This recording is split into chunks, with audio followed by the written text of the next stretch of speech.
As a kid, I was more drawn to figures and illustrations, never words. Because back then, the only type of media I'd consume were TV and video games. This trait of mine, hating books, cost me dearly because by the time I was in college, readings piled up.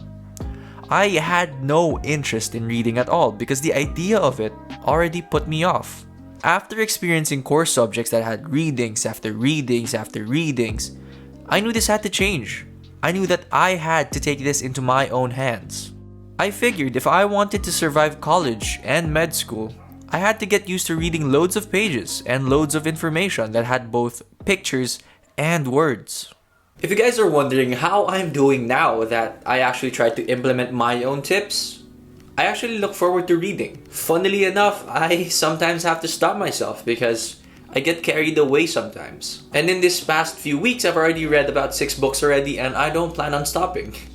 Well, at least if classes start, that's about the time I'm gonna stop, but then so far, the road is just going that way already. Before I get into the video, I know what you guys are probably thinking. Yes, I shaved my head. Yes, I think it looks pretty good. And again, before I get to the tips, Instagram, Facebook, you guys know what to do. Let's get right to it. If you guys were particularly attentive in the intro, you guys would realize that I'm not really into reading. But I did realize some things along the way of becoming a better reader or actually becoming a reader in the first place. So here are some tips on how you can start reading coming from someone who didn't like it in the first place. First tip I can give is to find the right motivation. At first, I was a skeptic of motivation because it heavily relied on feelings and I think I'm a robot. But recently, I realized that it has an important role in starting and keeping up with this habit. So just try to find the right reason for you to start reading. Personally, my motivations are I want to get used to reading a lot of information and I just want to get my book count high because I used to read 0 books a year. So second tip is to make it easy for yourself. So when it comes to picking books you want to read, just pick whatever genre you want. There is no use being edgy or being cool, picking the big boys immediately. By going to the big boys immediately, there is a big chance it's gonna discourage you even more. I'd like to think that the more friction you put between you and your goal, the less likely you're inclined to actually try to achieve that goal. So just remove the friction entirely and just read whatever you enjoy reading. And this one isn't actually limited to books. It actually applies to articles, blog posts, news articles. Finding reads that are easy for you will get the ball rolling because you finish it fairly quickly, you finish a lot of it, and to be honest, if you understand what you're reading, it will push you even more to read up. Third tip I have is to make it a part of your routine. I don't know if this applies to everyone, but whenever I give out the reason I don't have time for it, more often than not, it's just because I don't put enough effort to actually give it time. The reason I don't give enough effort or give enough time to actually do it is debatable. It can be because I just want to procrastinate and I just don't want to do it because I think it's hard. But when I actually get to doing that thing I've been putting off, it's not actually that hard. How does this translate into something practical? Set aside the time every day or a page count every day, or at least on the days you intend to read.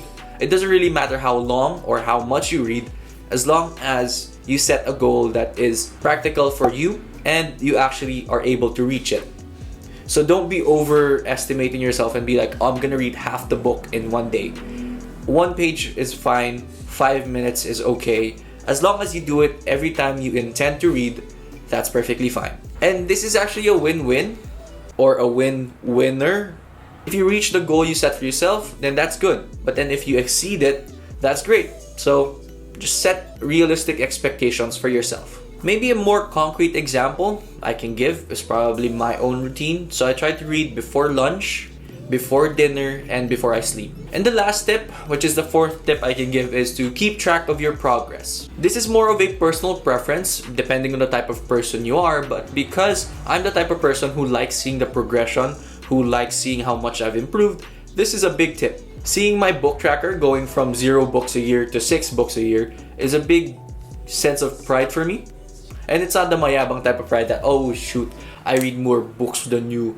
It's more of the, I want to do more and do even better type of pride. And on the lowest level, honestly, it just shows me how far I've gone and how much I've learned from reading all of these books. So yeah, keep track of your progress if you want. If you're the type of person to do that. That's pretty much it. Those are my 4 tips on how you can start reading. These are more general than usual because these are the kind of the tips I use for myself. So if I think of other things, I can probably make another video. If you have any other questions, you can always comment them down below. I always try to be a responsive person, so yeah, just comment down below. Question for the video: how did you guys start reading? You guys know my story, I want to know yours. No highlighted comments this time around. It's more of because I think that this is a serious tone video and I want to keep that segment in a more happier sense video.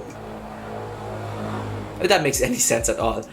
Yeah, don't forget to subscribe here. Next video's up there and down there. And I hope to see you guys in my next video. Y'all better not comment on my hair, because, you know,